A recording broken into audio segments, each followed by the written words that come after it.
masihkah ada peluang setelah sekian banyak penelitian AI dikembangkan oleh para edukator ya? Sebenarnya peluangnya masih begitu luas. Nah, penelitian inovatif yang bisa kita gali untuk ke depan masih berkaitan dengan augmented virtual, ya, IR, kemudian remote labs. Nah, bagaimana kita menggunakan AI untuk membantu siswa melakukan eksperimen secara virtual jarak jauh. Itu bisa kita kembangkan. Kemudian mendeteksi kesalahan prosedur ketika hasil eksperimen atau mengajukan pertanyaan pemicu query ya, itu juga bisa dilakukan dengan bantuan AI. Nah, inovasi yang dilakukannya misalnya kita mengembangkan penelitian AI Lab Assistant untuk pembelajaran IPA di SMP atau pembelajaran biologi, fisika, kimia di SMA. Kemudian generative AI sebagai co-teacher. Bagaimana kita menggunakan ChatGPT atau LLM sebagai LLM ya, Large Language Model yang digunakan untuk menjadi co-teacher yang membantu menjawab pertanyaan siswa atau memberikan kemudahan siswa yang bukan bahasa asli memahami pembelajaran yang kita langsungkan.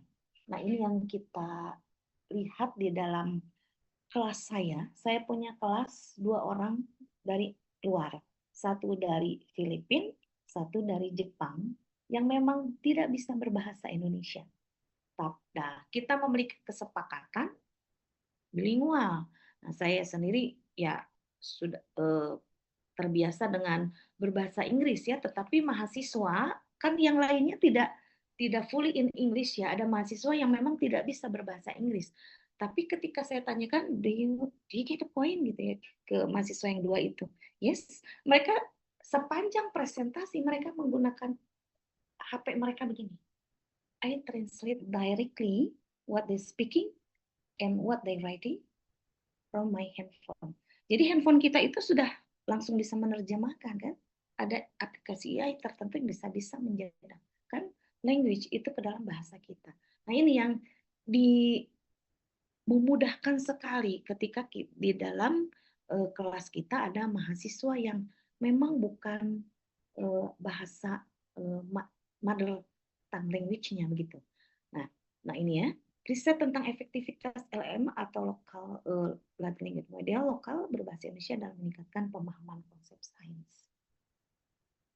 Itu bisa kita lakukan juga ya. Kemudian AI untuk mendeteksi miskonsepsi siswa. Tadi saya sudah ini kan ya, sudah memberi gambaran sedikit. Jadi kita kembangkan atau gunakan NLP atau Natural Language Processing. NLP itu merupakan cabang dari AI yang berfokus pada bagaimana komputer memahami atau memproses dan menganalisis bahasa manusia, teks suara, yang kemudian nanti oleh machine learning itu ditentukan polanya. Gitu ya. Jadi menggunakan NLP dan ML untuk menganalisis jawaban siswa untuk mengidentifikasi miskonsepsi. Kemudian adaptive learning pathway di IPA.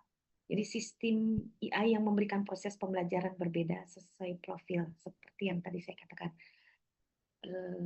Ini yang nanti diferensiasi pembelajaran itu akan sangat mudah dengan cara ini ya. Dan AI empower inquiry based learning.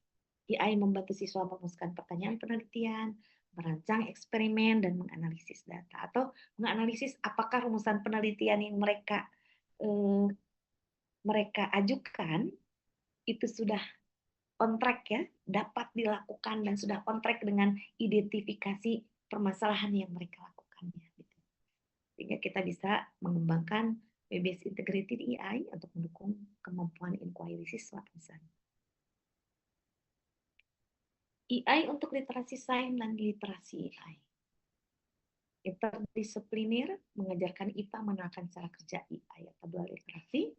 Misalnya IPA dengan menggunakan AI kurikulum modul SMP, yaitu yang tadi saya katakan dengan modul ya. Etik integratif sains. Nah, tentang etik juga belum banyak dibahas di dalam penelitian. kira itu masih banyak terbuka luas ya untuk terutama untuk assessment dan juga untuk etik dalam pembelajaran menggunakan AI belum banyak dibahas atau belum banyak dilakukan di dalam penelitian. Nah, kemudian juga AI untuk interdisciplinary eksperimen, seperti misalnya tadi scaffolding ya, untuk eksperimen disiplin lintas ilmu, misalnya IPA dengan geografi, IPA dengan IPS, IPA dengan fisika gitu ya. IPA, maksudnya IPA di sini bukan ini ya, IPA dalam IPA dalam itu juga sudah integrated. Nah, kemudian juga pemecahan masalah, bagaimana mendorong peran AI membantu siswa mengatasi masalah yang kompleks ya dan multidimensi yang memerlukan pengetahuan dari bidang STEM, misalnya humaniora dan seni, atau sekarang itu STEAM ya dengan seni, dan optimalisasi sumber daya. Nah, bagaimana mengkaji peran kecerdasan AI dalam memfasilitasi akses yang lebih efisien terhadap dataset, perangkat, simulasi interdisipliner, terutama untuk big data ya. Bagaimana kita akan meminta bantuan AI untuk big data ketika data itu diperlukan dalam penelitian yang interdisipliner. Baik, ini yang bisa saya berikan, Bu Novi. Sebenarnya bukan hal yang baru. Saya kira banyak dari Ibu dan Bapak ya peserta seminar ini, terutama Prof. Purwo dan juga penyaji yang berikutnya ya, memang sudah berkiprah di dalam penelitian terkait AI. Nah, sebagai penutup saya ingin mengingatkan kembali ya, bahwa teknologi tidak diciptakan untuk menggantikan peran guru, tetapi digunakan untuk memudahkan kerja guru atau kerja kita ya. Jadilah guru yang profesional, yang menjadi pilot dalam pembelajaran, dan teknologi adalah co-pilotnya. Jadi jangan terbalik. Jangan AI pilotnya, kita co-pilotnya. Jadi tetap, jadikanlah guru yang profesional. Kita mendidik mahasiswa kita, jadikanlah mahasiswa yang memang tipeknya bagus, technological content, technological knowledge-nya bagus, content knowledge-nya bagus, pedagogicalnya bagus ya, sehingga mereka menjadi pilot di dalam pembelajaran mereka dan AI menjadi co-pilotnya. Demikian Ibu dan Bapak, terima kasih atas perhatiannya.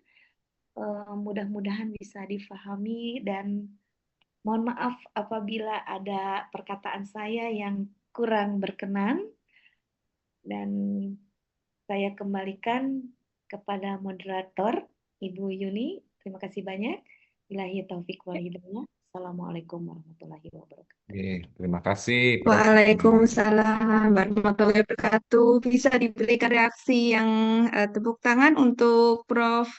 Diana. Ini luar biasa sekali tadi materi yang kita dengarkan dari beliau, memberikan kita banyak insight baru ya, ide baru. Tetapi tadi saya menggarisbawahi beberapa hal nggih Prof, yaitu terkait dengan tadi fungsi AI sendiri membantu ya. Jadi tadi saya melihat ada beberapa reaksi dari pengguna ya. Jadi ada yang menggunakan AI secara keseluruhan sehingga menggantikan ide kita, tetapi ada juga yang tidak terpengaruh dan ada yang berada di tengah ya. Jadi menggunakan AI untuk membantu, tetapi ide utamanya, kemudian pengambilan keputusannya tetap berada di kita, begitu ya, Prof ya. Eh, Kemudian tadi juga sudah disampaikan oleh beliau terkait perkembangan AI sendiri, mulai dari ketika masa pandemi ya untuk pembelajaran online, kemudian sebagai tutoring system, kemudian selanjutnya generatif AI, kita bisa menggunakan ChatGPT, kemudian yang terakhir sudah banyak berkembang terkait dengan AI untuk discovery, kemudian untuk penelitian dan sebagainya. Gitu. Mohon izin Prof. Diana untuk tetap di sini, nanti akan ada sesi diskusi setelah narasumber yang kedua. Baik, hadirin yang saya hormati, selanjutnya untuk narasumber luar biasa kita yang kedua, ada Profesor Dr. Insinyur Dewa Gede Hendra Divayana Skom Mkom. Ya, selamat pagi menjelang siang, Prof. Dewa. Ya, Selamat suaranya pagi. belum masuk, Prof. Ya, Tes? selamat pagi. Ya. Ya, sudah. Ya, baik. Beliau Prof. Dewa akan menyampaikan terkait dengan pemanfaatan AI sebagai wujud transformasi digital dalam pembelajaran sains. Ya, mohon tetap di sini ya karena ini tentunya gali lagi ilmu yang bermanfaat dari beliau tentang pemanfaatan AI. Sebelum saya serahkan waktunya ke Prof. Dewa, saya kembali izin untuk menyampaikan CV beliau.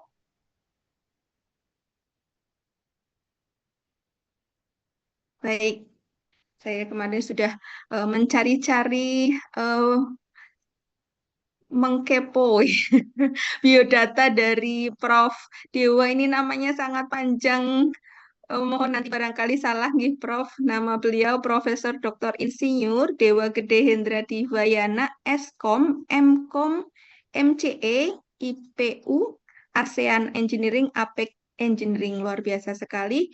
Eh, Tempat tanggal lahir Denpasar 24 Juli 1984. Hanya selisih 2 tahun dari saya ya Prof. Tapi saya merasa belum belum banyak ilmu yang saya dapatkan ya, nanti saya belajar dari Prof. Dewa ya.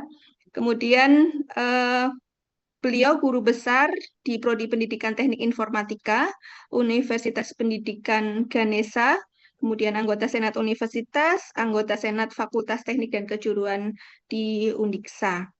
Kemudian ciptaan beliau model dan formula Divayana. Apa itu formula Divayana? Nanti kita bisa mencari tahu dari beliau.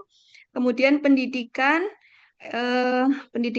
terakhir S3 Doktor Kependidikan, Penelitian dan Evaluasi Pendidikan Universitas Negeri Jakarta tahun 2016, kemudian profesi insinyur Teknik Informatika pada Universitas Pendidikan Nasional 2023, dan kalau kita melihat gelar, sebenarnya banyak pendidikan profesi yang sudah beliau ikuti nih Bapak Ibu semuanya. Oke, untuk peneliti, baik.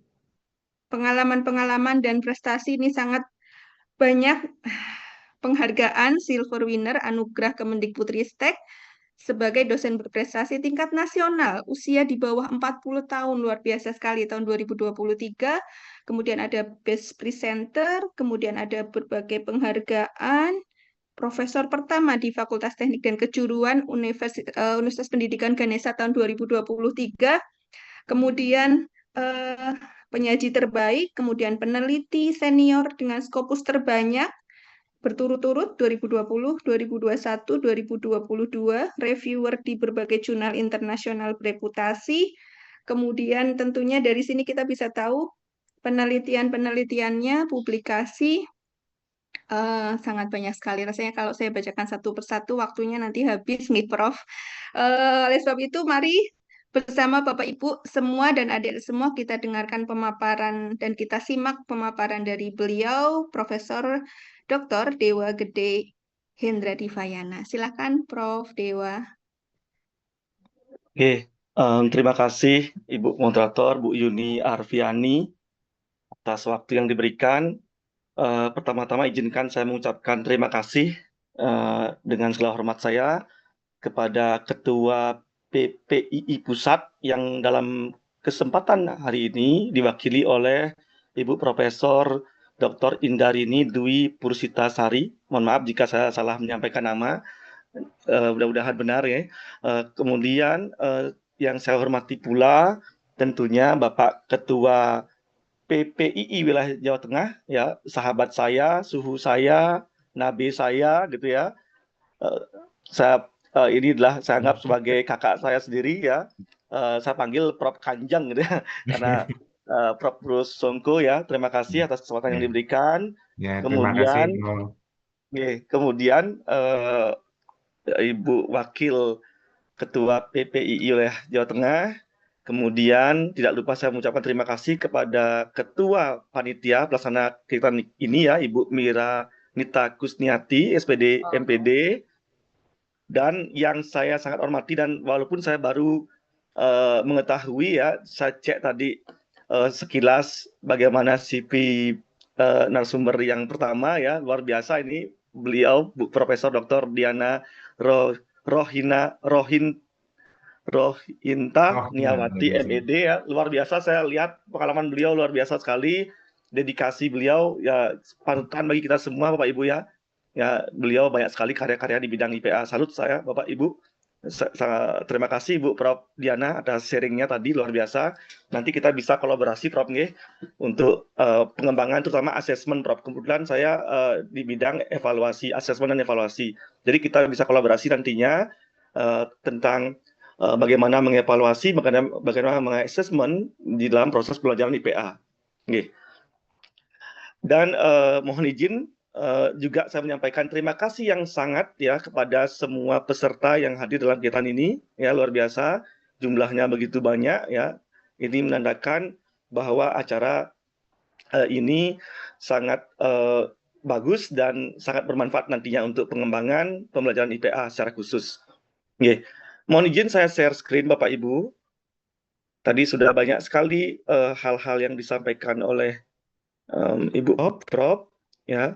Mungkin saya karena basic saya adalah pendidikan TI ya, utamanya di teknik informatika Pak Ibu, saya akan izin memaparkan beberapa tools nantinya yang bisa Bapak Ibu gunakan dalam membuat beberapa media atau membuat beberapa perangkat yang bisa digunakan untuk menunjang proses pembelajaran sains.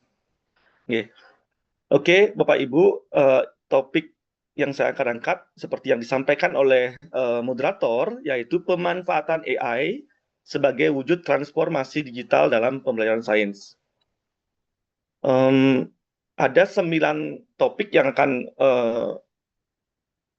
saya bagi ke Bapak Ibu, mudah-mudahan nanti bisa berkenan dan waktunya cukup ya Bapak Ibu ya. Yang pertama tentu pendahuluan, yang kedua konsep dasar AI dalam pendidikan, yang ketiga peran AI dalam pembelajaran IPA, yang keempat manfaat AI dalam pembelajaran IPA, yang kelima tantangan implementasinya, kemudian strategi implementasi AI dalam pembelajaran IPA di sekolah, beberapa tools AI yang bisa digunakan dalam pembelajaran IPA, dan beberapa contoh kasus ya yang bisa memanfaatkan AI dalam pembelajaran IPA, dan terakhir kesimpulan. Oke Bapak Ibu, pertama-tama kita pasti sudah mengetahui saat ini AI semakin dominan atau semakin menjadi suatu kebutuhan Bapak Ibu. Kita bisa lihat mahasiswa kita atau adik-adik kita mencari informasi apapun, pertama-tama pasti ke ChatGPT ya, sedikit-sedikit ke DeepSeek dan lain sebagainya. Jadi itu hal yang sederhana mungkin dalam pemanfaatan AI yang Bapak Ibu bisa lakukan secara singkat gitu ya. Nah, karena AI semakin dominan bahkan di berbagai dimensi ya, misalkan contoh saja di dunia kesehatan, dunia medis sekarang sudah banyak penggunaan jangankan dokter ya, kita orang awam saja kita bisa melihat, misalkan kita mengetahui gejala tubuh kita, misalkan demam atau segala macamnya, kita melihat di internet atau kita menggunakan AI untuk mendiagnosis awal. Sebenarnya kita penyakit apa sih gitu. Nah, itu bisa Bapak Ibu bisa lihat secara umum di internet atau secara umum di beberapa aplikasi yang dapat digunakan untuk mengecek itu. Namun secara spesifik juga di dunia kesehatan, pihak medis juga sebenarnya bukan hanya sekarang Pak Ibu, dari munculnya teknologi di kedokteran sejak awal juga sudah banyak memanfaatkan AI. Ya, contoh deteksi kanker gitu ya Bapak Ibu ya, deteksi kanker sejak dini itu bisa menggunakan AI. Kemudian misalkan di dunia keuangan atau perbankan, Bapak Ibu bisa lihat juga ya penggunaan bagaimana pihak-pihak di perbankan menentukan siapa yang harusnya mendapatkan kredit, ya analisis kredit segala macam itu bisa digunakan dengan berbantuan AI melalui yang namanya decision support system. Ya, kemudian misalkan di dunia apalagi ini ya e-commerce dan retail, Bapak Ibu bisa lihat sekarang Bapak Ibu misalkan ingin mencari produk tas terbaik, di mana ngeceknya berapa harga yang paling minim, berapa harga yang terjangkau oleh kita, itu bisa dicek atau menggunakan prediksi menggunakan AI. Kemudian transportasi, logistik, Bapak Ibu bisa ketahui sekarang sudah ada mobil dengan AI ya Bapak Ibu ya. Jadi Bapak Ibu bisa lihat di internet ya, mungkin di luar negeri sudah ada itu teknologi AI untuk menggerakkan mobil sendiri, atau sekarang sudah ada teknologi-teknologi yang berguna untuk transportasi yang berbasis AI. Kemudian pengiriman barang juga misalkan, atau sekarang Bapak Ibu bisa melihat penggunaan GPS ya untuk menentukan seberapa jauh lokasi tempat mengirim barang, atau mencari lokasi-lokasi terdekat, atau bagaimana rute terdekat untuk pengiriman barang, itu bisa menggunakan AI. Di dunia industri juga Pak Ibu bisa lihat ya penggunaan AI robot untuk melaksanakan pekerjaan-pekerjaan yang berat yang tidak bisa dilakukan oleh manusia, itu bisa menggunakan AI. Nah, Bapak Ibu juga bisa lihat di dunia hiburan dan media ya, misalkan Bapak Ibu sekarang ingin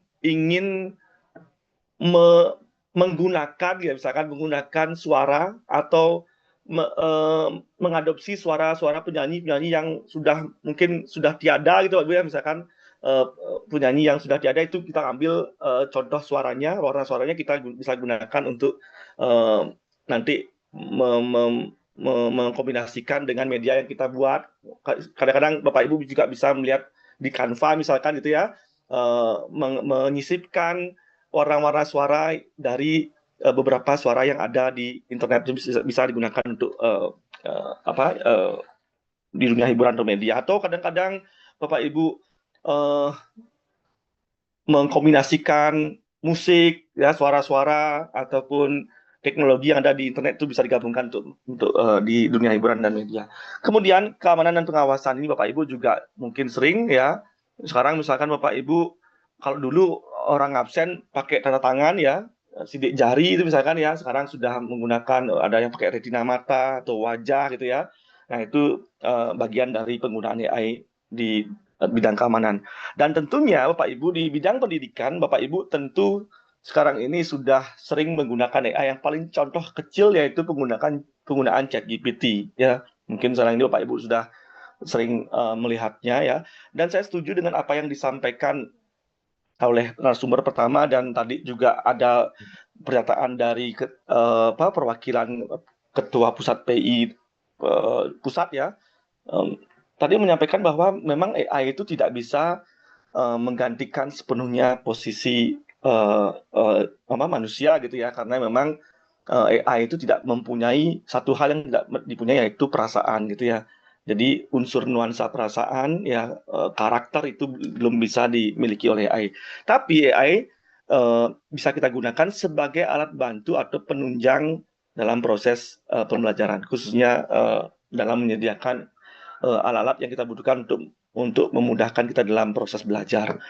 Nah, karena pentingnya AI juga di dalam bidang pendidikan, nah secara khusus ya pendidikan IPA ya, saya juga perlu melakukan transformasi ya agar relevan dengan perkembangan zaman yang saat ini memang dominan atau sudah masuk penggunaan AI dalam berbagai dimensi kehidupan ya. Nah, tentunya AI bukan hanya sekedar alat ya, tapi juga diharapkan sebagai mitra dalam menciptakan pengalaman belajar yang adaptif dan personal. Sudah dijelaskan tadi oleh Bu Prof pada sesi yang pertama ya. Memang benar ya, memang bahwa AI itu bisa menciptakan suasana belajar yang bisa mengadaptasi lingkungan sekitar dan juga sesuai dengan kebutuhan masing-masing peserta didik ya. Karena apalagi dengan seperti yang kemarin digaungkan ya, diferensiasi learning ya.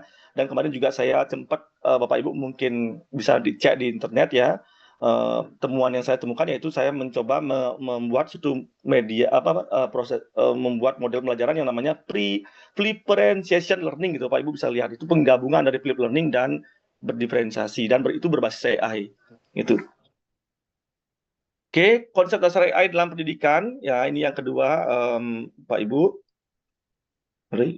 Oke, tentunya Pak Ibu pasti mengetahui bahwa AI itu merupakan sistem komputer yang dapat meniru kecerdasan manusia. Ya, dapat meniru, bukan menggantikan kecerdasan manusia, tapi hanya meniru ya. Sehingga mesin itu atau sistem komputer itu dapat belajar, ya, kemudian dapat bernalar, dan dapat membuat keputusan, dan tentunya berbasis pada aturan-aturan atau rule ya yang kita setting dari awal. Jadi manusia yang tetap men-setting rule-rule tersebut, bukan mesinnya, gitu ya. Mesin nanti tinggal melakukan apa yang kita setting sejak awal. Oke. Kemudian tujuan AI dalam bidang pendidikan tentunya menciptakan ekosistem pendidikan yang lebih manusiawi, ya, adil dan efektif. Ya, ini impian kita bersama ya, yang lebih manusiawi, adil dan efektif, di mana setiap siswa mendapat perhatian yang dipersonalisasi. Ya, setiap guru dibantu oleh asisten yang cerdas gitu ya, dan proses belajar yang difokuskan pada pengembangan potensi yang unik untuk setiap individu. Jadi bayangkan Bapak Ibu, jika sebelum ada AI, misalkan seorang guru atau seorang dosen itu harus mengajarkan, ya, misalkan ada 50 siswanya atau 50 mahasiswanya dalam waktu yang sangat terbatas, tentunya seorang guru atau dosen tersebut akan tidak bisa memperhatikan peserta didiknya satu persatu, gitu Pak Ibu.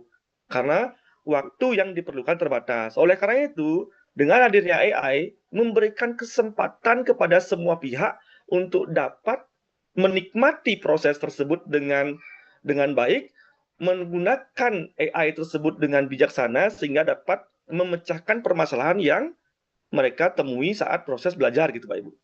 Nah itu sehingga sangat penting sekali AI ini juga memberikan ruang untuk kita dalam berkreasi. Dan yang ketiga yaitu konsep dasarnya adalah AI itu bukanlah pengganti guru, melainkan alat transformatif yang mengubah cara kita dalam mendidik, dalam cara kita mendapatkan informasi, dan cara kita dalam mengikuti proses pembelajaran.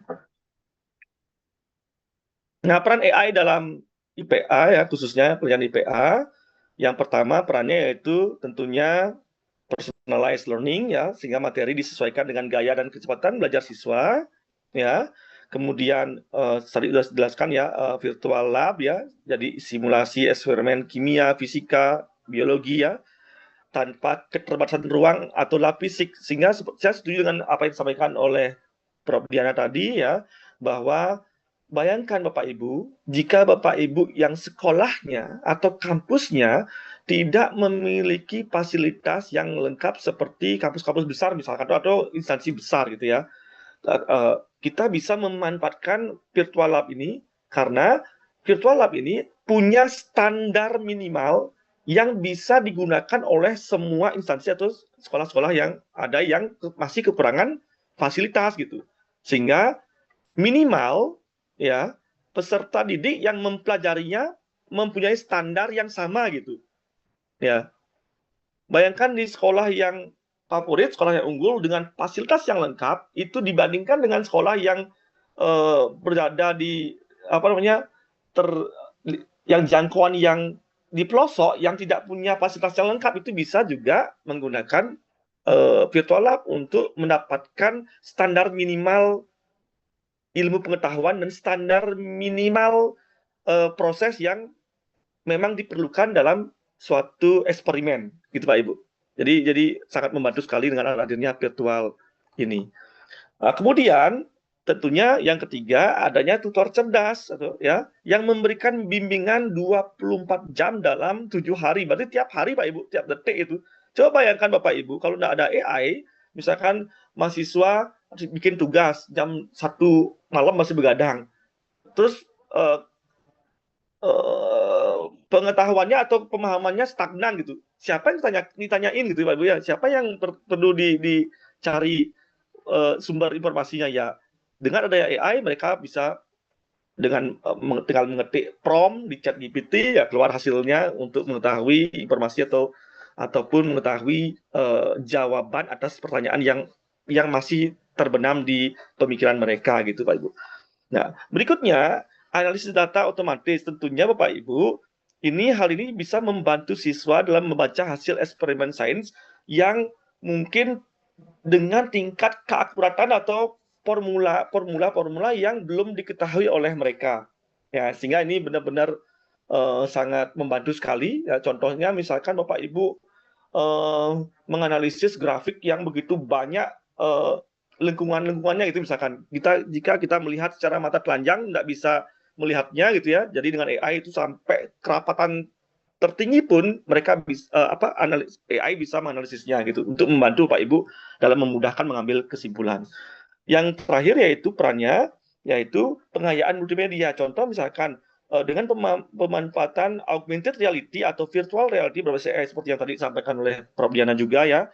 Ini memudahkan kita dalam memvisualisasikan fenomena alam. Contoh nyata misalkan gini Pak Ibu. Bapak Ibu misalkan ingin mengetahui informasi bagaimana sejarah misalkan perkembangan suatu tumbuhan langka misalkan. Yang tumbuhan itu zaman sekarang tidak ditemukan secara gampang gitu Pak Ibu.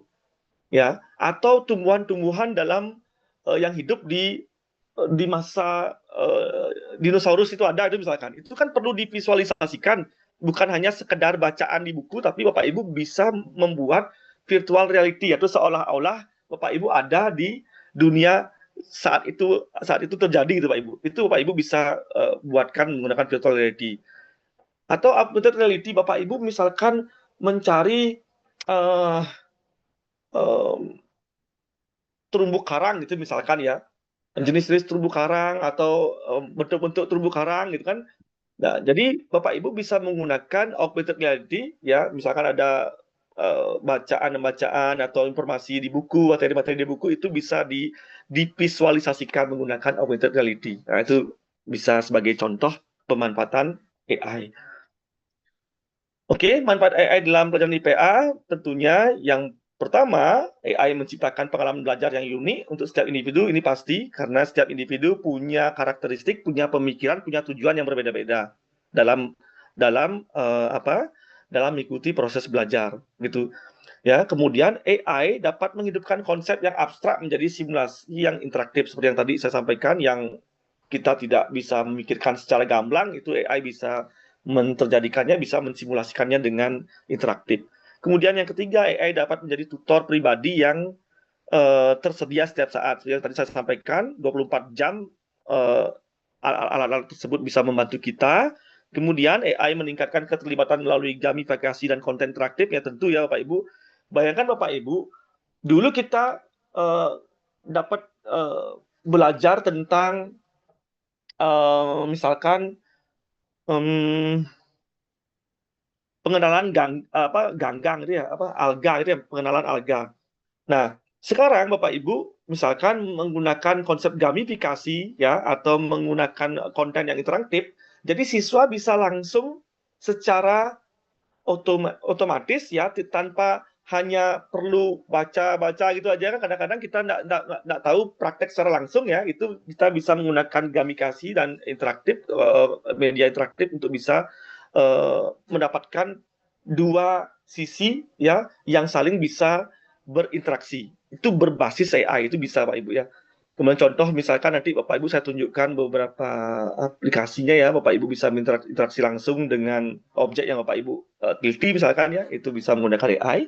Kemudian AI dapat membantu menganalisis dan memvisualisasikan data dengan cara yang mudah dipahami. Sudah saya jelaskan tadi, ya, ini tentunya sudah, apalagi kita peneliti ya, yang tentunya membutuhkan akurasi dalam proses menganalisis gitu ya, kita bisa menggunakan AI untuk membantunya. Kemudian AI dapat mewujudkan penilaian yang otomatis. Ya tentu ya, ini saya juga sudah sering saya lakukan ya Bapak Ibu, karena saya mengembangkan beberapa aplikasi assessment ya, termasuk juga model Diviana, formula Diviana, dan itu yang saya kembangkan. Dan juga yang terbaru model job dan formula job ya, itu adalah turunan dari model yang saya ciptakan sebelumnya, yaitu bisa itu berbasis AI juga Pak Ibu ya, sehingga Bapak Ibu nanti gampang melakukan penilaian dan juga memberikan umpan balik secara otomatis gitu, secara cepat lah gitu ya. Kemudian pengembangan keterampilan berpikir kritis dan pemecahan masalah, tentu pastinya ya, karena kalau Bapak Ibu sudah membahas AI ya, tentunya Bapak Ibu akan dilatih untuk berpikir kritis ya, dan tentunya Bapak Ibu dilatih untuk memecahkan masalah dengan terstruktur ya, dan menghasilkan hasil yang lebih optimal. Kemudian, nah yang terakhir membuka akses pendidikan IPA yang lebih luas. Nah ini salah satunya misalkan tools e-nature misalkan itu kan Bapak Ibu bisa mengembangkan jejaring misalkan Bapak Ibu yang pecinta tanaman gitu ya, bisa berkomunikasi nantinya punya akses yang luas dengan berbagai pakar yang memang juga mencintai tentang tanaman itu bisa menggunakan AI untuk membuka akses tersebut. Nah, tantangan implementasi tentunya Bapak Ibu ada kesenjangan literasi teknologi pada guru dan siswa.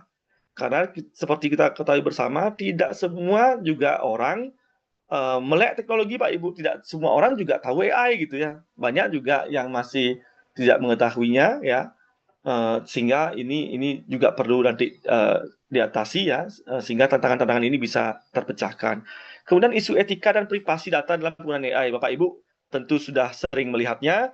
Dan juga saya sarankan ya, saya berikan informasi nanti Bapak Ibu jangan juga terlalu gamblang ya memberikan misalkan identitas kita, seperti nomor KTP, nama kita, misalkan gitu Pak Ibu ya. Nanti Bapak Ibu misalkan di ChatGPT atau di DeepSeek NIP Bapak Ibu nama sekian itu habis itu di enter nanti takutnya tersimpan di sistem atau tersimpan di basis datanya nanti bisa disalahgunakan oleh pihak-pihak yang tidak bertanggung jawab. Jadi ini harus hati-hati Pak Ibu terkait hal-hal tentang isu etika dan privasi data dalam penggunaan AI ya Bapak Ibu. Kemudian yang ketiga potensi ketergantungan. Nah ini yang kita takutkan ya. Mungkin Bapak Ibu sebagai dosen sering memberikan tugas ke siswa gitu ya. Nah, terus anak-anak ini atau adik-adik mahasiswa ini tugasnya seperti ini. Kira-kira tugasnya sulit nggak? Gitu Bapak Ibu misalkan mengatakan. Terus mahasiswanya senyum-senyum aja, atau mahasiswanya diam gitu ya. Padahal mereka dengan menggunakan AI sangat gampang mencari jawabannya gitu. Cukup nggak soal ini? Oh cukup Bu, cukup Pak, udah sulit, sudah itu sudah sulit banget gitu kan. Padahal mahasiswa sudah bisa menjawabnya detik itu juga Pak Ibu, tinggal ketik ya menggunakan DeepSeek atau AI gitu ya. Dengan DeepSeek atau ChatGPT jawabannya sudah muncul semuanya gitu. Ya, makanya Bapak Ibu, ini pengalaman saya kalau mengajar Pak Ibunya, kalau memberikan tugas ke mahasiswa, saya biasanya tidak saya yang bikin soal Pak Ibu, tapi saya memberikan instruksi mahasiswa sendiri yang bikin soal dan mereka menjawab sendiri. Karena di sana kita bisa melihat bagaimana sejauh mana pemahaman mereka terhadap materi yang kita berikan. Itu sering saya lakukan Pak Ibu. Kalau misalkan kita yang membuat soal, nantinya takutnya misalkan ya, soal kita untuk umum gitu misalkan, satu orang saja yang kerja, nanti temannya tinggal bagi-bagi jawaban gitu Pak Ibu. Nah, ini mungkin tips-tips sedikit yang bisa digunakan untuk bisa nantinya Bapak Ibu memberikan berbagai jenis assessment yang bisa digunakan untuk melatih mereka lebih optimal dan tidak tergantung dengan AI gitu Pak Ibu. Ya. Kemudian strategi implementasi tentunya Bapak Ibu melakukan pelatihan guru atau dosen dan siswa dalam menguatkan literasi AI dalam penggunaan IPA ya. Tentunya kemudian kolaborasi ya tentunya dilakukan dengan sekolah tinggi atau industri yang mengembangkan teknologi pendidikan yang bisa digunakan untuk mendukung proses belajar IPA. Kemudian mengembangkan kurikulum yang bisa diintegrasikan dengan AI ya, tentunya dengan tema-tema eksperimen sains. Kemudian melakukan pembelajaran hybrid ya, yang Bapak Ibu bisa menggabungkan antara pelajaran konvensional, misalkan Bapak Ibu konvensional, misalkan contoh Bapak Ibu menjadi guru biologi, itu misalkan ya mengajarkan anatomi tubuh manusia ya Bapak Ibu misalkan membeli patung-patung yang menyerupai tengkorak manusia itu disandingkan dengan teknologi digital ya, dengan mungkin virtual reality misalkan ya, untuk benar-benar menyandingkan oh ini loh bagian aslinya, kalau wujud aslinya manusia ini loh dari virtualnya gitu misalkan, itu bisa dikombinasikan sehingga menjadi hal yang bisa nantinya mendapatkan hasil yang lebih optimal ya. Oke. Kemudian beberapa tools AI yang bisa digunakan Pak Ibu ya. Nah, ini saya berikan beberapa toolsnya ya, AI untuk analisis dan visualisasi data. Bapak Ibu bisa menggunakan ini ya, AI for spreadsheet, teachable machine ya, nanti bisa linknya bisa dilihat di sana. Kemudian AI untuk eksperimen, simulasi dan virtual labs ya. Bisa menggunakan Labster, PET, ini mungkin sudah sering Bapak Ibu ketemui ya. Kemudian AI sebagai asisten analisis dan peneliti atau chatbot cerdas, ya, ada contoh yang paling sering ChatGPT, ada juga DeepSeek, ada Microsoft Copilot, ada Google Gemini ya. Nanti kita jelaskan lagi. Kemudian AI untuk analisis gambar dan video ya, yang sangat relevan untuk IPA ya, misalkan Google Lens, Miniaturalist, Pictoris, Image dan lain sebagainya. Kemudian AI untuk learning analytic ya, memantau perkembangan siswa. Bapak Ibu mungkin sudah sering menggunakan Moodle ya di kampus masing-masing. Sebagai mahasiswa juga sering menggunakan Moodle ya untuk menjawab atau mengupload tugas ya, mendapatkan materi dari dosennya ya. Sering menggunakan Moodle atau Google Classroom dan lainnya. Di sini banyak sekali Pak Ibu, saya sudah berikan linknya. Ini banyak sekali jenis-jenis AI untuk learning analytics ya Pak Ibu, nanti bisa klik ini dan lihat alat-alat yang bisa digunakan. Nah, kemudian kalau AI for spreadsheet Bapak Ibu nanti ini bisa digunakan untuk Bapak Ibu mengotomatisasi ya tugas-tugas yang kompleks, analisis data dan menghasilkan wawasan dengan cara yang lebih mudah dan cepat dan cerdas tentunya ya, dengan menggunakan tools yang namanya Google Sheet dengan AI. Contoh misalkan ini contoh penggunaannya ya, Bapak Ibu misalkan ingin mengetahui informasi tentang tumbuhan berakar serabut ya, yang dikelompokkan berdasarkan famili atau tipenya, tinggal diketik aja prompt-nya ya, sama dengan GPT gitu. Ini nanti Bapak Ibu masuk ke Google Sheet dulu ya. Nanti video tutorialnya sudah saya berikan di sini. Nanti Bapak Ibu tinggal lihat lagi. Kemudian teachable mesin ya, ini mungkin Bapak Ibu udah sering ya untuk mengklasifikasikan gambar atau objek gitu ya, mengenal jenis pertumbuhan tertentu. Bapak Ibu bisa mensimulasikannya dengan nanti Bapak Ibu memberikan ke depan mahasiswanya atau siswanya untuk mencobanya langsung simulasinya ya. Video tutorial Bapak Ibu bisa lihat di sini. Kemudian ada lobster. Nah, ini Bapak Ibu harus ini mungkin Bapak Ibu kalau bagusnya itu beli yang premium ya. Bapak Ibu bisa mencoba melakukan simulasi ya di laboratorium ya tentang topik-topik yang Bapak Ibu bidangi ya, baik itu di fisika, biologi dan lain sebagainya. Video tutorial dapat Bapak Ibu bisa lihat di sini. Nah, PET juga nanti saya tunjukkan simulasinya ya, Bapak Ibu. Ini contoh penggunaannya, misalkan Bapak Ibu ingin mencari materi fisika, nanti Bapak Ibu dapat simulasi langsung, di sana tinggal diklik-klik ya, secara interaktif Bapak Ibu bisa mencobanya. Kemudian ada juga ChatGPT, Bapak Ibu udah sering sekali melihatnya ya. Ini Bapak Ibu nanti tinggal masukkan prompt aja ya, instruksi yang diinginkan seperti apa ya, hasilnya akan muncul secara otomatis melalui ChatGPT. Tutorial ada di sini. Selain ChatGPT ada DeepSeek ya. Nah, ini juga lumayan bagus Bapak Ibu ya, DeepSeek ya. Jadi plagiarismenya juga akan lebih sedikit jika Bapak Ibu nanti membuat dengan prompt-prompt yang lebih spesifik lagi. Ya, kemudian ada juga Microsoft Copilot, ini juga bagus Bapak Ibu ya. Ini saya pikir lengkap nih ya. Nanti saya tunjukkan beberapa hal tentang hal ini. Kemudian ada juga nanti Google Gemini Pak Ibu ya. Nah, ini Bapak Ibu mungkin sudah sering menggunakannya Google Gemini ini ya. Ya, ini hasilnya bagus Pak Ibu ya. Tergantung juga tetap sama aja ya, yang penting prompt-nya yang jelas. Kemudian ada Google Lens Bapak Ibu, ini mungkin gampang sekali ya, dengan menggunakan smartphone Bapak Ibu bisa melakukan pencarian, penjelajahan ya, mungkin melihat tanaman yang aneh, mungkin Bapak Ibu belum tahu namanya gitu, misalkan tinggal menggunakan Google Lens untuk ingin mengetahui secara detail apa-apa saja deskripsi ataupun apa-apa saja penjelasan lengkap tentang apa yang Bapak Ibu foto gitu atau Bapak Ibu ambil gambarnya gitu ya. Kemudian tadi yang saya bilang e-naturalis ya, ini Bapak Ibu bisa nanti ada komunitasnya ya Bapak Ibu, misalkan ketemu sesuatu tanaman langka misalnya Bapak Ibu foto ya, tanaman itu Bapak Ibu cari di tools ini, kemudian Bapak Ibu bisa berkonsultasi dengan ilmuwan-ilmuwan ataupun orang-orang yang memang sama-sama membidangi atau sama-sama hobi tentang tanaman yang Bapak Ibu tadi foto. Nanti ada penjelasan lengkapnya di sana.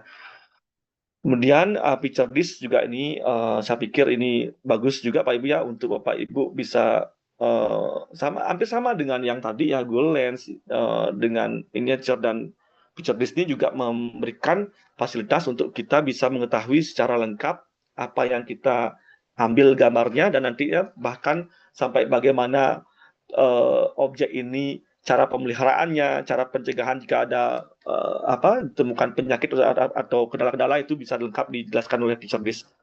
Kemudian ada Image G, ini juga lebih lengkap lagi, sampai ini bisa mengukur atau melakukan pengukuran terhadap objek yang kita amati atau kita foto, diambil fotonya itu bisa dilihat lengkap melalui image J. Nah, Moodle, Bapak Ibu, mungkin saya nggak perlu jelaskan lebih lengkap lagi karena Moodle Bapak Ibu sudah mengetahui, yang tentunya di sana Bapak Ibu bisa melihat pengaturan tentang course yang Bapak Ibu ambil ya. Bapak Ibu bisa melihat selengkap detail materinya. Kemudian Bapak Ibu juga nanti bisa menjawab tes dan lain sebagainya ya, bagaimana Bapak Ibu bisa berkomunikasi dengan teman dalam satu kelas dan lainnya, itu bisa menggunakan Moodle dan perangkat lainnya. Nah, ini beberapa contoh sederhana pemanfaatan tools AI dalam pelajaran IPA. Bapak Ibu mungkin tahu PET ya, Bapak Ibu bisa lihat di sana ya, ada URL-nya, Bapak Ibu bisa klik nanti ya, simulasi, kita klik misalkan simulasi, cari misalkan bidang yang kita sukai misalkan atau kita tekuni, misalkan saya contohkan fisika misalkan ya. Kemudian Bapak Ibu akan dibawa ke halaman seperti ini. Di sini banyak sekali simulasi-simulasi tentang fisika yang seperti yang terpilih tadi ya. Dan nanti Bapak Ibu bisa melihat grade levelnya, bahkan nanti ada yang versi bahasa Indonesia, Bapak Ibu bisa lihat menggunakan bahasa Indonesia nanti Bapak Ibu di sini bisa melihat semua jenis-jenis simulasinya. Dan Bapak Ibu bisa langsung mencobanya. Ini misalkan saya contohkan satu, misalnya Bapak Ibu mungkin sudah sering melihat yang ini ya. Bagi yang guru SD mungkin ya sering melihat materi atau teori tentang ini ya, nanti Bapak Ibu atau yang SMP nanti bisa mencobanya ya. Nanti ada berbagai pilihan ya, misalkan intro pendahuluannya ini bisa melihat secara umum dulu prosesnya seperti apa, kemudian mencoba lagi. Kalau ini seperti ini objeknya udah jelas Pak Ibu, ini 10 kilo, 5 kilo, udah jelas objeknya. Kalau di sini kita nanti bisa memasukkan sesuai dengan keinginan kita, misalkan 5 kilo dulu, baru naikkan lagi 10 kilo, atau naikkan lagi, tambah lagi batanya gitu misalkan Pak Ibu. Ini bisa disimulasikan sendiri. Kemudian di sini ada level-levelnya juga, ada permainannya ya, level-level permainan, dan ini sangat bagus. Saya pikir akan membuat siswa, terutama anak-anak didik kita yang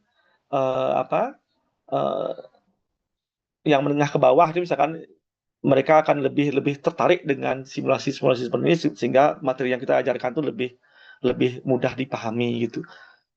Kemudian teachable mesin ya, kemarin saya mencoba langsung Pak Ibu ya, membuat ini. Misalkan Bapak Ibu bisa masukkan melalui webcam ya, kamera di laptop Bapak Ibu ya, mencoba. Saya misalkan contohkan kacamata ya, mulai dari tampak depan ya, kemudian tampak samping dan lain sebagainya gitu ya. Ini bisa webcam, pasal webcam bisa digunakan. Tadi ini saya gunakan mouse habis itu kacamata ya. Nah, kemudian diklik bagian train classifier ya, otomatis Bapak Ibu akan diarahkan ke sini ya. Nanti Bapak Ibu akan bisa mengeceknya ya. Misalkan ini. Nah, ini saya contohkan kacamata ya, otomatis dia muncul keputusan bahwa kacamata 93% meyakini bahwa objek yang kita gunakan sebagai uji cobanya yaitu kacamata. Dia akan muncul dia kacamata. Begitupun kalau misalkan mouse, nanti akan muncul mouse dia ya. Atau saya tambahkan misalkan menggunakan tumbuhan, saya masukkan lagi contoh klasifikasi misalkan tanaman gitu ya. Saya bawa coba tanaman, nanti keputusannya ada bahwa objek yang saya uji itu adalah tanaman gitu Pak Ibu. Ini bisa Bapak Ibu coba untuk anak-anak didik Bapak Ibu yang ingin mengetahui pengklasifikasian objek yang Bapak Ibu uji gitu. Nah, kemudian pemanfaatan ChatGPT ya, misalkan Pak Ibu, kalau misalkan Pak Ibu ingin membuat gambar ya, tampilan visual yang lebih cepat ya, tanpa kita perlu lagi melukis segala macam ya, Bapak Ibu bisa menggunakan ChatGPT untuk memudahkan Bapak Ibu membuat objeknya. Namun ChatGPT itu bekerja menggunakan prompt Pak Ibu. Jadi prompt ini Bapak Ibu jelaskan sejelas-jelasnya apa yang Pak Ibu inginkan. Contoh misalkan gambarkan proses fotosintesis secara ilustratif ya dan edukatif untuk siswa kelas 10. Nah, Bapak Ibu bisa sampai nama kelasnya Bapak Ibu sampaikan, kemudian elemen-elemen yang detailnya seperti apa, misalkan daun dan tanamannya warnanya hijau. Itu misalkan ya, cahaya matahari dari atas. Nah, jadi lengkap sekali detail elemen yang ingin Bapak Ibu nantinya bisa mendapatkan hasilnya. Bapak Ibu tampilkan di sini semua dengan lengkap. Ya. Kemudian Misalkan latar belakang biru langit, nah, nanti Pak Ibu akan mendapatkan hasilnya. Ini hasil dari ChatGPT Pak Ibu, jadi clear, lengkap, jelas ya. Kemudian kita bandingkan dengan DeepSeek, ya. Nah, DeepSeek dia lebih cenderung ke informasi yang tekstual Pak Ibu ya. Jadi lengkap, gambarnya itu memang di DeepSeek ini menunjukkan gambar, namun terkadang gambar sumbernya itu tidak bisa dibuka Pak Ibu. Saya sudah coba Pak Ibu, saya klik tidak bisa dibuka dia gambarnya, dan dia menjawab, saya perjelas lagi, saya tulis prompt, tunjukkan kartunnya gitu misalkan. Jawabannya adalah, maaf, saya adalah model AI teks, jadi dia tidak mau menunjukkan gambarnya, tapi dia lebih banyak mengilustrasikan dengan menggunakan teks-teks kalimat gitu ya. Oke. Kemudian pemanfaatan dengan Microsoft Copilot ini hasilnya lebih bagus Pak Ibu ya. Tadi yang ChatGPT hanya gambar saja, DeepSeek hanya tulisan saja, teks saja. Kalau dia Microsoft Copilot dia gambar dan bahkan ada ilustrasi penjelasannya Pak Ibu. Nah ini ya, menggunakan Copilot. Dengan saya mencoba menggunakan prompt yang sama ya Pak Ibu ya. Kemudian ada menggunakan Google Gemini. Ya ini, nah hasilnya visualisasinya yang paling bagus Pak Ibu ya. Saya pikir paling bagus ya. Dengan sintak yang sama, prompt yang sama, ya hasilnya lebih bagus dia.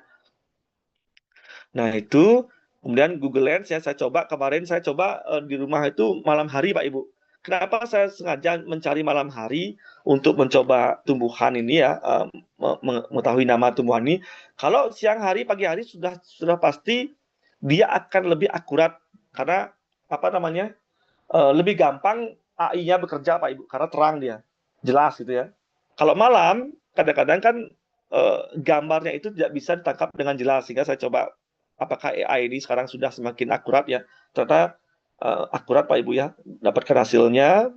Misalkan ini saya contohkan ya, ternyata dia mendapat namanya bromelia. Saya klik bromelia, akan lengkap sekali nama tumbuhannya ya, nama objek yang kita foto ini, kemudian ringkasan dan lain sebagainya, dia lengkap sekali.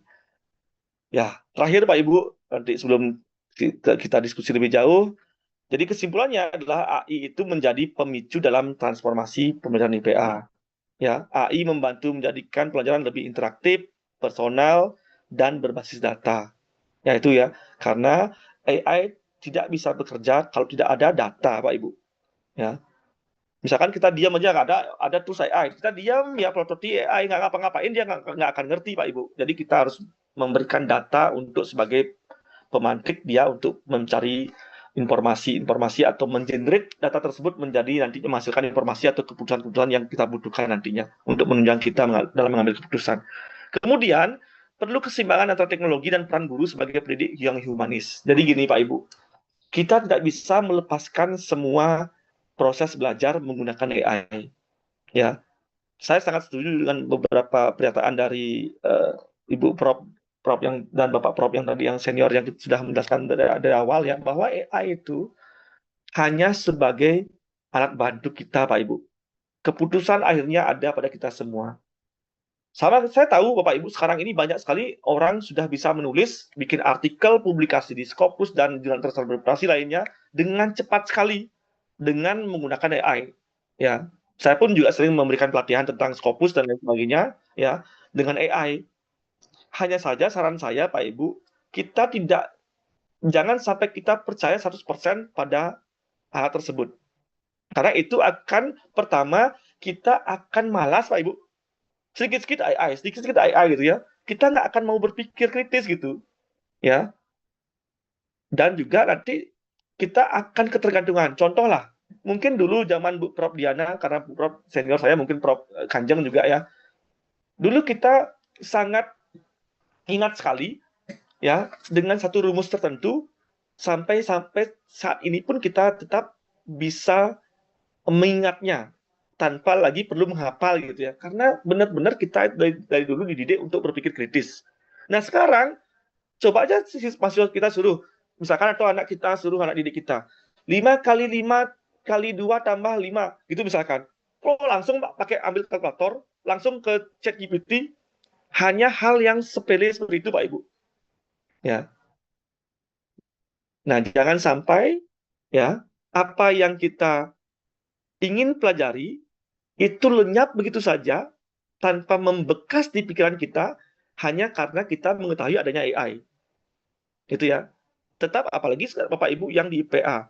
Yang IPA itu benar-benar ilmu fisika, biologi, ya kimia, ya dan lain sebagainya itu membutuhkan namanya keakuratan, ya akurasi yang tinggi. Yang itu tentunya hasil-hasil analisisnya juga perlu campur tangan Bapak Ibu untuk nantinya dalam mengambil keputusan itu agar bisa keputusannya optimal dan tentunya bijaksana. Karena AI tidak bisa dia mengenal bijaksana, Pak Ibu. Karena AI itu adalah mesin, bukan menggunakan perasaan.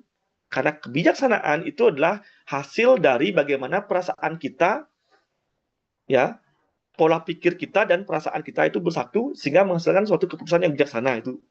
AI nggak bisa menggantikannya. Ya Pak Ibu ya. Nah itu mungkin yang bisa saya sampaikan di akhirnya sebagai kesimpulan, nanti kita diskusi kalau ada pertanyaan. Demikian yang bisa saya sampaikan. Mohon maaf jika ada yang kurang berkenan. Ya, saya kembalikan ke Ibu Yuni Afriani. Terima kasih. Ya, baik. Terima kasih Prof. Dewa, luar biasa sekali. Mari kita berikan apresiasi untuk Prof. Dewa dengan memberikan reaksi semeriah mungkin Bapak Ibu dan adik-adik semuanya. Masih semangat ya? Ya, ini masih ada 300 sekian peserta ya. Oke, terima kasih. Tadi saya menggarisbawahi terkait dengan adanya rasa ya, Prof, yang tidak bisa menggantikan ketika kita menggunakan AI, sehingga ada 3 tantangan besar ya. Yang pertama adalah terkait kesenjangan literasi teknologi. Jadi untuk menggunakan AI kita juga perlu klarifikasi ya, apa yang dihasilkan oleh AI itu jangan langsung terserap, jangan langsung digunakan begitu nih Prof. Kemudian ada unsur etika, jadi isu etika dan privacy ya. Untuk adik-adik mahasiswa mungkin ini jangan terlalu mudah memberikan data ya di AI karena itu nanti barangkali akan bisa digunakan oleh AI sendiri ya, jadi akan tersebar begitu. Kemudian potensi ketergantungan. Nah, ini bagi kita sebagai pendidik ya, mungkin PR juga ya menjadikan peserta didik kita dengan AI sehingga hal yang sebenarnya kita bisa mencari tahu tanpa AI kita jadi tidak percaya diri begitu nih Prof dengan kemampuan kita atau dengan hal-hal lain yang sebenarnya bisa kita cari tahu tanpa menggunakan AI begitu. Terkadang anak-anak hal sepele operasi-operasi matematis begitu sebenarnya bisa dihitung tapi langsung menggunakan AI begitu nih Prof. Itu salah satu apa ya tanda-tanda sudah mulai ketergantungan begitu. Oke, baik. Prof. Diana masih di sini. Terima kasih, Prof. Ini langsung kita menuju ke sesi diskusi, Bapak Ibu dan adik-adik mahasiswa yang masih berada di room ini. Kita masih punya waktu sampai pukul 11.15. Jadi saya persilahkan untuk yang hadir di sini untuk bisa menuliskan pertanyaan, bisa melalui kolom chat, atau bisa menggunakan fitur raise hand jika akan bertanya secara langsung kepada Prof. Diana maupun kepada Prof. Dewa atau boleh ke beliau berdua, silakan. Ya, baik, ini sudah ada Ibu Erna Nur Safitri. Ya, silakan Bu Erna. Saya berikan waktu untuk bertanya. Nanti untuk audiens lain bisa menuliskan di kolom chat atau nanti bisa fitur raise hand kembali. Silakan Bu Erna.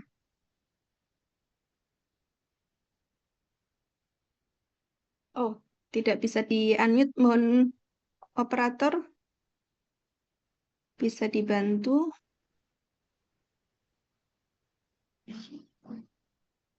Sebentar. Ya, sudah bisa Bu Yuni. Ya, baik. Baik, Silakan Bu Erna. selamat siang Prof. Diana, Prof. Dewa, dan juga Prof. Purwo dan Bapak Ibu semua. Luar biasa ini PPII Jateng, sukses acaranya. Mohon izin bertanya terkait dengan webinar hari ini begitu. Kebetulan saat ini saya juga sedang eh, menempuh pendidikan begitu dan melaksanakan penelitian terkait dengan penggunaan AI. Nah, dalam implementasinya itu eh saya berada di mahasiswa semester 1. Jadi per apa ya peralihan antara SMA menjadi mahasiswa begitu. Ini pertanyaannya mungkin nanti ada dua ya Bu Yuni, izin, yang satu untuk Prof Diana, yang satu untuk Prof Dewa begitu. Eh jadi pertama kali implementasi itu saya menanyakan kepada mahasiswa sebenarnya apa yang mereka ketahui tentang AI, kemudian eh, apa saja AI yang mereka tahu begitu, dan ternyata jawaban mereka adalah hampir sama di semua kelas itu menjawab begitu. Apa yang kalian ketahui tentang AI? Mereka menjawab ChatGPT, kemudian Gemini, kemudian Black Box AI dan lain sebagainya. Nah, kemudian saya tanyakan kembali, buat apa itu untuk kalian begitu? Mereka menjawab ya untuk jawab tugas Bu begitu kan. Nah, pertanyaan selanjutnya yang saya ajukan adalah setelah kalian mahasiswa ini mendapatkan jawaban dari pertanyaan mereka, kemudian apa yang dilakukan? Harapan saya adalah mereka menjawab, memverifikasi pertanyaan apa jawaban tersebut seperti tadi yang sudah disampaikan oleh Bu Diana dan eh, Prof Dewa gitu ya. Mereka harapannya adalah mereka memverifikasi, tapi hampir di semua kelas jawabannya rata-rata sama.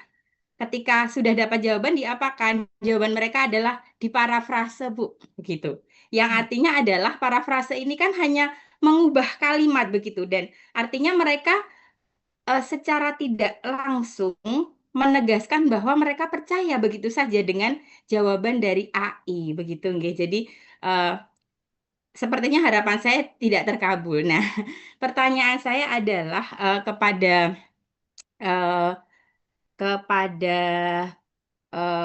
Bu Diana, Prof Diana terlebih dahulu mungkin ya. Jika mahasiswa ini hanya memparafrasekan jawaban dari AI tanpa melakukan verifikasi dan lain sebagainya, apakah hal ini bisa berpotensi untuk melemahkan kemampuan berpikir kritis mahasiswa atau tidak? Begitu. Kemudian bagaimana seharusnya sebagai mungkin seorang dosen atau seorang guru tadi, karena kan penggunaan aplikasi AI ini menyikapi fenomena ini agar AI itu sebenarnya dimanfaatkan benar-benar untuk sarana belajar, bukan sebagai jalan pintas begitu ibaratnya. Kemudian pertanyaan yang kedua kepada Prof Dewa begitu, bagaimana sekiranya tadi kan dikatakan bahwa melalui pemaparan beliau seharusnya AI ini ya hanya benar-benar sebagai alat begitu, tidak sebagai eksekutor, ibaratnya seperti itu ya. Tetap pembelajaran ada di tangan kita. Nah, bagaimana cara mengintegrasikan AI ini agar mahasiswa itu tetap memiliki kemampuan berpikir kritis dan juga literasi digital yang baik dalam pembelajaran. Begitu, terima kasih kepada kedua narasumber yang luar biasa. Saya belajar banyak hari ini. Saya kembalikan ke Bu Yuni. Ya, baik. Terima kasih Bu Erna atas pertanyaannya. Ini ada dua pertanyaan untuk Prof Diana dan juga Prof Dewa. Langsung saja saya persilakan, monggo Prof Diana. Baik, terima kasih Mbak Erna. Mbak Erna yang JPI kan ya Mbak? Ya, baik Mbak Erna, pertanyaannya bagus sekali ya. Jadi begini, memang betul ketika kita ketika siswa rely on betul-betul dia bergantung kepada AI, pastinya itu akan melemahkan berpikir kritis. Kita tahu bahwa di negara-negara maju sekarang di Eropa misalnya ya, di Finland itu mereka sudah komputer itu sudah tidak boleh dibawa lagi ke kelas. Mereka sudah kembali lagi ke basic menulis gitu ya. Tapi kita juga tidak bisa menafikan bahwa teknologi ini berkembang pesat dan mempengaruhi cara hidup dan gaya hidup kita gitu ya. Nah, bagaimana caranya? Jadi sebenarnya ketika misalnya mahasiswa itu diminta untuk ini ya, eh, meminta tugas itu ya. Kan saya sering sekali kalau di dalam terutama di entah di S2 entah di S1 kami itu banyaknya presentasi. Nah, salah satu contohnya mata kuliah penelitian pendidikan. Saya bisa melihat apakah sumber yang mereka gunakan itu adalah purely from AI atau misalnya dia verifikasi dengan buku. Itu akan berbeda, Bu.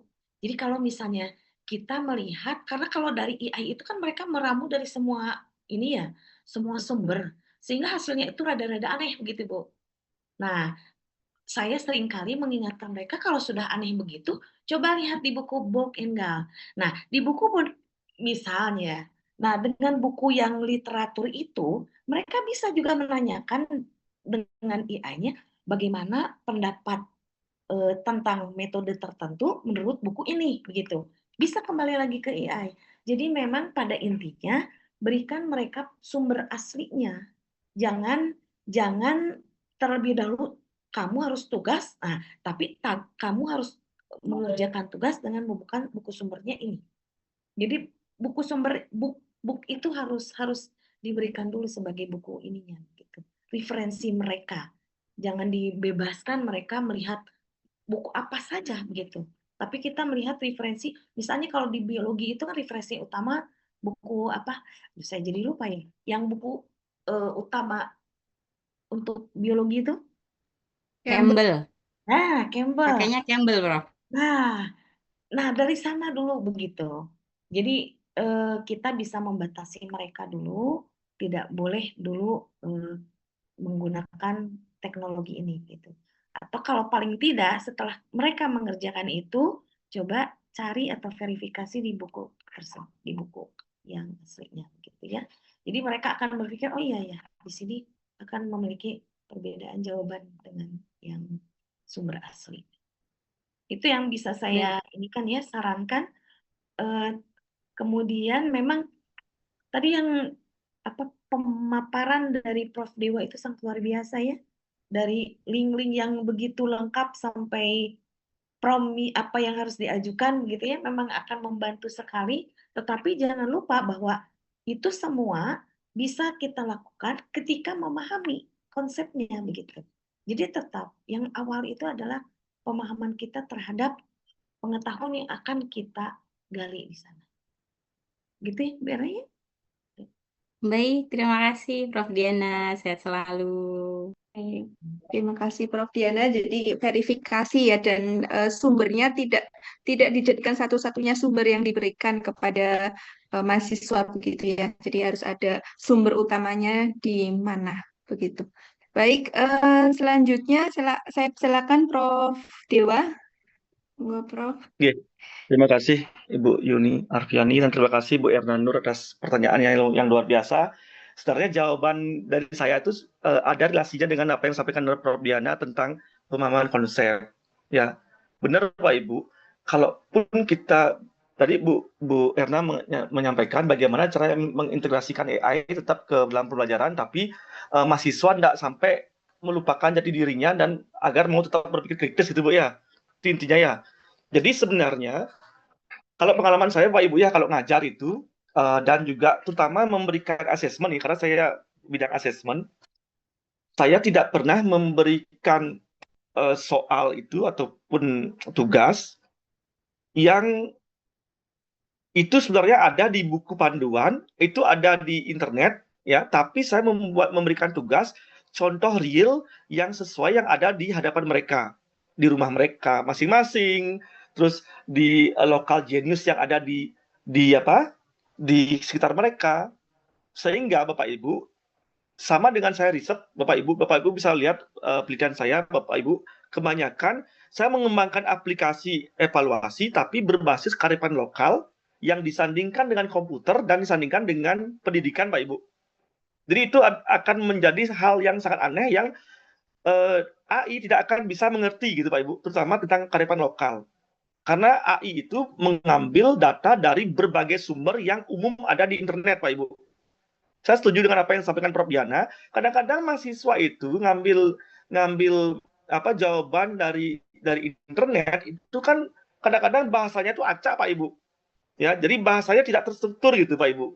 Jadi itu yang nantinya mahasiswa seharusnya dalam menyelesaikan suatu tugas itu tidak hanya sekedar parafrase tapi berpikir kritis cocok enggak ada nggak benang merah antara satu kalimat dengan kalimat lainnya gitu. Dan itu tugas-tugas yang saya berikan ke mahasiswa juga sering tentang kearifan lokal yang ada di sekitar mereka. Contoh saya mengajar aljabar linear Pak Ibu. Saya memberikan soal tidak seperti hanya langsung ada matriks A, matriks B, jumlahkan, bukan gitu Pak Ibu. Tapi saya berikan mereka kesempatan untuk berpikir bagaimana menerjemahkan soal itu ke dalam soal cerita Pak Ibu. Ya. Dan mereka yang mengemas sendiri, bukan saya yang memberikan soalnya gitu. Sehingga di sanalah nanti mereka akan berpikir itu. Dan AI tidak akan mampu 100% memberikan jawaban itu Pak Ibu. Apalagi isi kearifan lokalnya. Ya, itu kalau membahas kearifan lokal itu Prof Purwo tuh jagonya itu. Ya. Prof Purwo jagonya itu. Kalau kearifan lokal itu tidak semua bisa dibaca oleh AI Pak Ibu. Contoh misalkan budaya di Jawa, ya, yang paling spesifik sampai sedalam-dalamnya tuh belum tentu bisa dijawab AI, kecuali kalau sudah ada publikasinya. Misalkan saya membahas tentang Trita Karana, itu misalkan sudah dipublikasikan, AI bisa mengambil data-data tersebut dari yang sudah terpublish gitu Pak Ibu. Tapi yang mendalam lagi, yang secara prinsip yang lebih detail lagi, mereka nggak akan sanggup, AI nggak akan sanggup jika tidak ada data gitu. Intinya data yang sudah terpublikasi.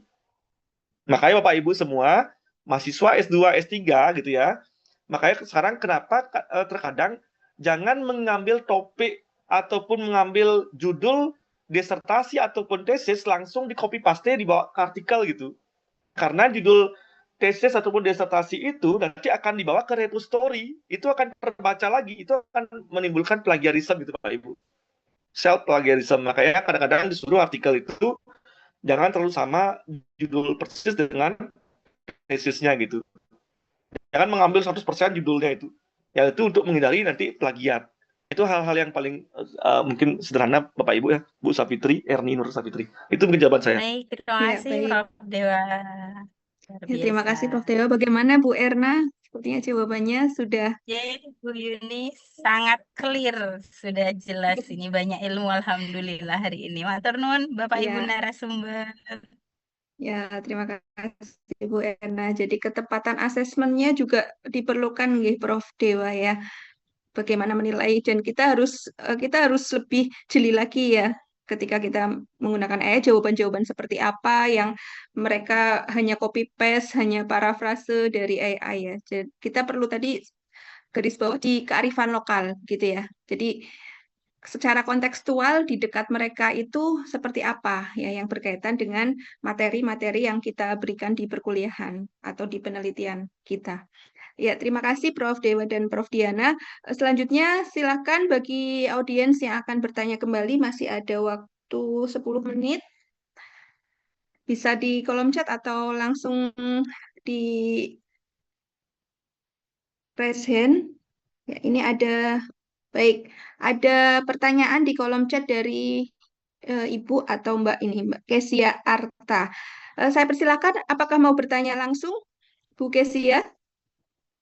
Boleh? Oh, tidak ada respon. Baik, saya bacakan. Ya, ini ada pertanyaan dari Ibu ya, Ibu guru SMA di Solo ya, Bu Kesia. Beliau bertanya dan meminta saran nih Prof. Diana dan Prof. Dewa mengenai bagaimana aplikasi AI yang efektif pada pembelajaran biologi jika pada sekolah tersebut kurang mendukung ekosistem AI, misalnya WiFi, kemudian atau gadget siswa yang kurang mendukung. Sementara apakah guru kemudian dituntut untuk membuat aplikasi AI offline begitu? Ya, seperti itu Prof. Diana. Kemudian ini selanjutnya langsung saja ada satu lagi, mohon izin nggih biar sekalian. Ya, ada pertanyaan dari Ibu Ida Fiteriani ya.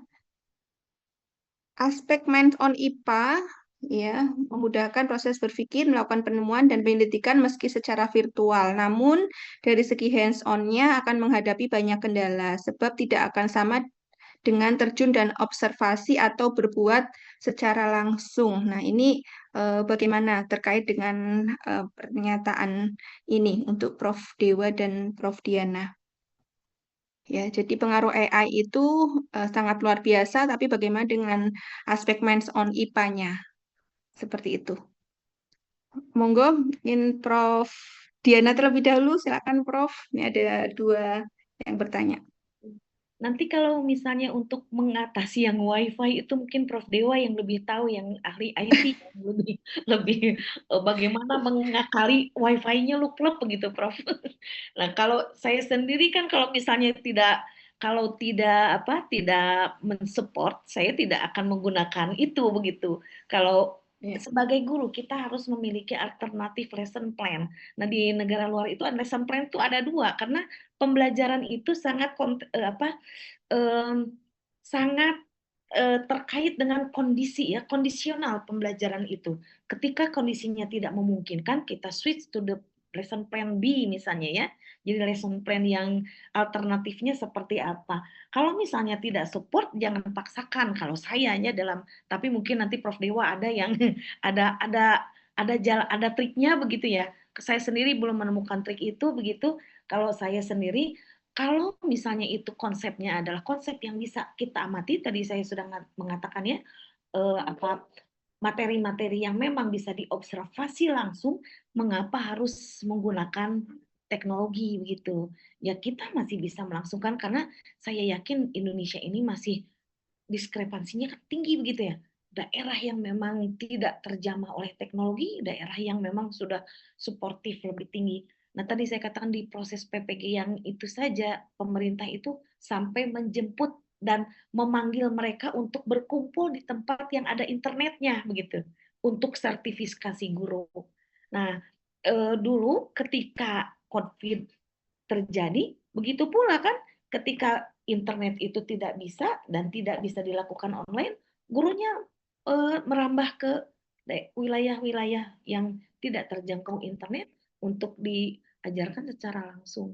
Jadi jangan menjadikan itu sebagai rely on the technology betul-betul begitu. Saya pernah datang ke SMA bagus ya, sekolah internasional di Jakarta, dan pada saat itu masih jam 11. Itu siswa sudah bubar. Dan saya katakan begini, ini jam 11 ini sekolah internasional dan sudah bubar jam segini. Jawabannya apa? Mati lampu, Bu. Dan itu semua materi kita ada di laptop. Dan siswa tidak bisa belajar ketika mati lampu. Nah, apakah harus menyerah seperti itu? Ya, jadi tidak usah menjadikan teknologi sebagai main ketergantungan kita, gitu. Tidak. Kita masih punya cara lain. Sehingga katakan, wah kuno inquiry, tidak. Tidak, inquiry itu memang, nah, tetapi dengan AI akan memberikan learning experience yang lebih kaya. Lebih kayanya asalkan learning experience yang sudah kayanya tidak dihilangkan. Apa yang sudah kaya? Ya tadi, observasi langsung, pengamatan langsung. Itu kayak diperkaya dengan, atau misalnya kan, mengapa saya tanyakan kepada guru-guru ya, selalu saya tanyakan, mengapa tidak praktikum menggunakan inquiry? Waktunya terbatas, Bu. Kan inquiry itu lama. Lama itu memang lama betul. Kalau betul-betul inquiry bisa berapa jam itu dihabiskan ya untuk satu percobaan. Nah, bisa lebih ditolong dia secara online dengan menggunakan webnya itu gitu. Nah, itu yang saya sarankan. Jadi jangan mengubah atau menghilangkan real experience dengan teknologi, dengan AI sekalipun begitu ya.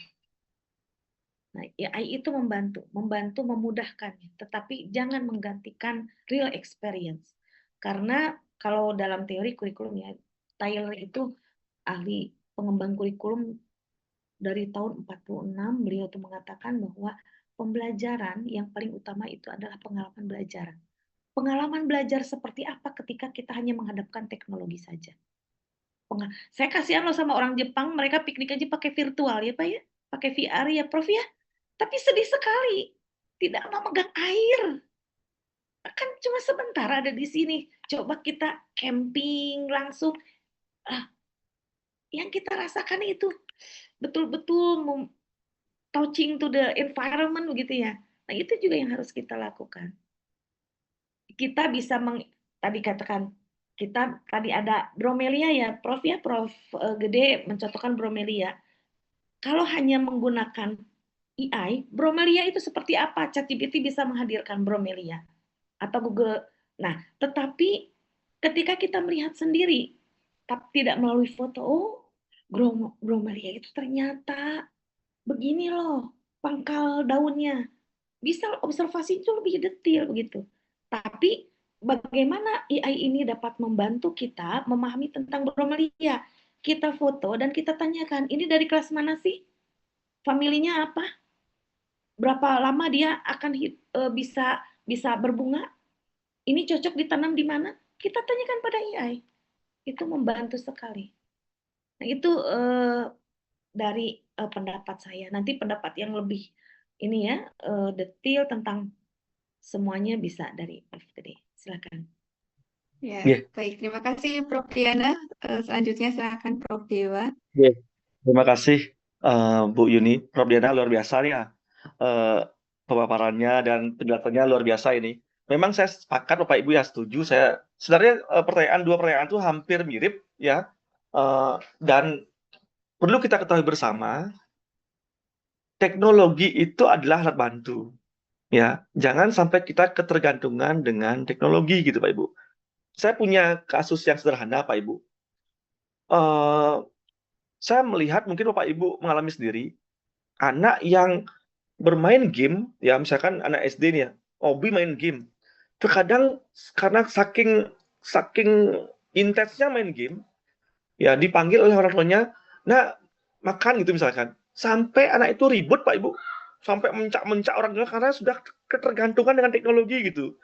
Ya, bayangkan sekarang misalkan Bapak Ibu sudah terbiasa ngajar menggunakan slide PowerPoint, biasa menggunakan LCD proyektor, ya, biasa menggunakan AI. Nggak pakai itu, kadang-kadang kalang kabut Pak Ibu. Yang menjelaskannya nggak plong gitu, karena semua materi yang sudah disediakan di PowerPoint yang Bapak Ibu sudah siapkan sebelumnya.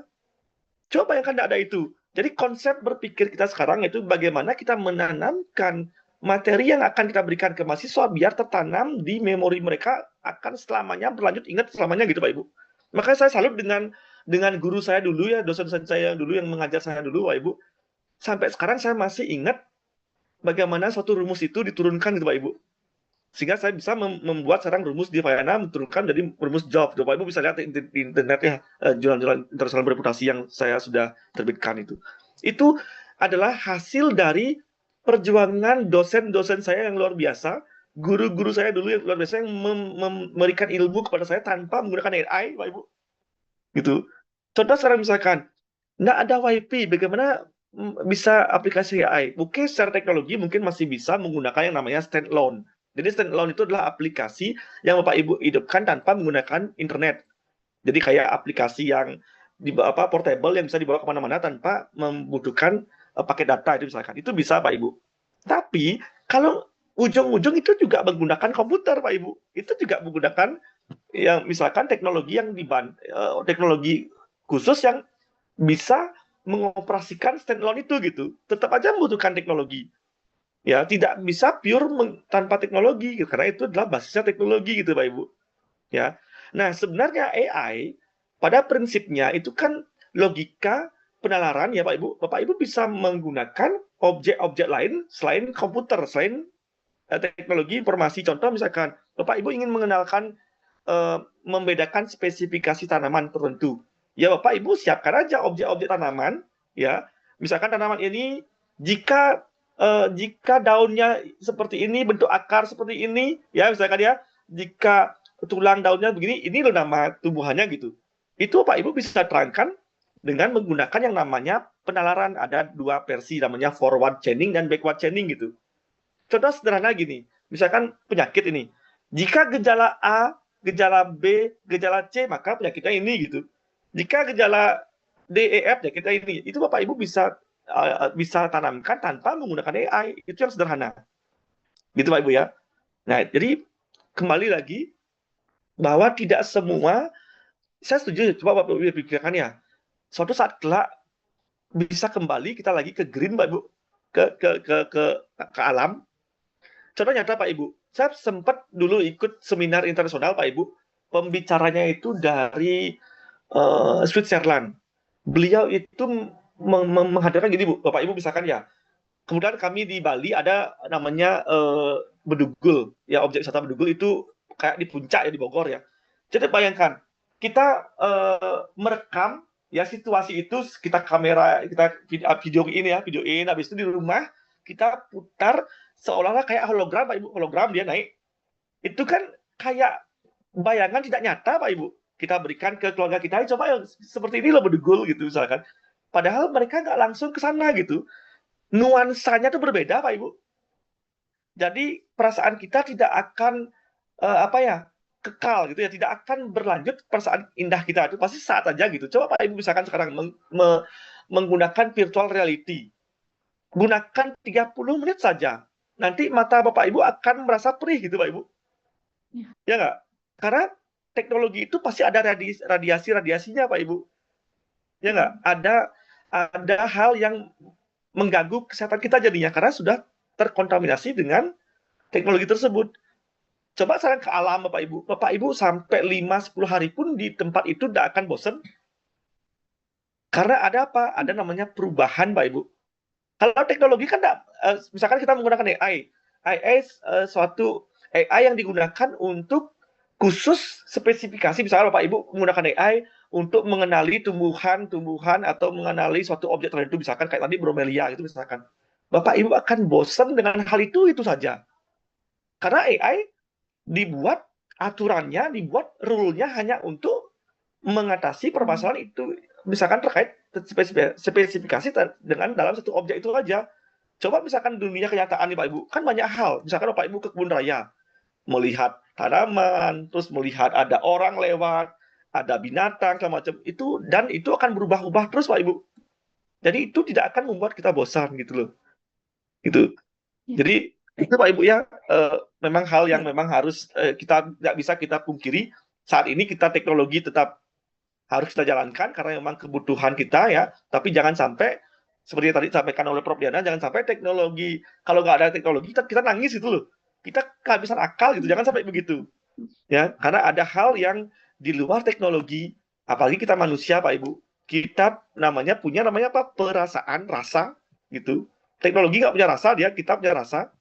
Ya, teknologi 24 jam, Bapak Ibu hidupin komputer 24 jam, nggak pernah komputer itu mati kecuali dia terbakar karena karena kebanyakan strom gitu ya. Tapi kalau manusia 24 jam melek sudah bisa rebah Pak Ibu. Nah, itu bedanya. Ya. Oke, saya pikir itu Bapak Ibu semua, saya kembalikan ke Bu Yuni. Ya, baik. Terima kasih Prof. Dewa. Ya, tadi saya mau bawahi tadi pernyataan Prof. Diana bahwa kita harus punya alternatif lesson plan gitu, Prof. Jadi tidak hanya satu, misalkan kita di awal lesson plan-nya teknologi, ketika teknologinya ada kendala, maka kita panik begitu. Jangan sampai seperti itu, begitu nggih, Prof. Ya, jadi kemudian pengalaman belajar secara langsung itu tetap diutamakan ketika memang kita bisa memberikan pengalaman belajar secara langsung. Kalau menggunakan AI, mata kita terlalu lama itu jadi perih, tapi kalau pengalaman langsung malah seger begitu ya, Bro. Jalan-jalan langsung itu mata kita malah jadi lebih segar dibandingkan pengalaman hanya menggunakan AI atau teknologi saja. Oke, terima kasih Prof. Diana sekali lagi dan juga Prof. Dewa. Ya, kita berikan apresiasi yang luar biasa kepada kedua narasumber kita secara virtual, Bapak Ibu. Oke, terima kasih. Baik. Bapak Ibu yang saya hormati, kita telah mendengar dan saya sendiri juga mendapatkan banyak pelajaran, banyak insight baru, ya paparan yang menarik dari kedua narasumber kita terkait dengan peran kecerdasan buatan dalam pembelajaran IPA dan juga implementasinya, dan juga ada beberapa tadi aplikasi juga sudah kita berikan, sudah diberikan Prof. Dewa yang bisa kita gunakan. Tidak dapat kita sangkal Bapak Ibu bahwa AI telah membuka peluang besar ya bagi kita untuk memahami dan mengajarkan ilmu pengetahuan alam. Tetapi di balik itu semua muncul tantangan besar juga yang harus kita hadapi bersama, dan itu butuh kolaborasi dan juga kreativitas dari kita selaku pendidik dan juga selaku mahasiswa yang terus-menerus belajar. Baik, semoga apa yang disampaikan hari ini oleh kedua narasumber dapat menjadi inspirasi dan motivasi bagi kita untuk terus berkontribusi dalam dunia pendidikan, khususnya menciptakan pembelajaran IPA yang lebih interaktif, efektif, dan relevan di era digital. Terima kasih sekali lagi kepada Prof. Dewa dan juga Prof. Diana sudah meluangkan waktu untuk membersamai kami di kegiatan PPIW Jateng. Mudah-mudahan Prof. Dewa dan Prof. Diana berkah sehat selalu ya Prof. Ya, terima kasih atas perhatian dan partisipasi Bapak Ibu semuanya yang sudah standby sampai siang hari ini. Saya selaku pembawa acara, mohon maaf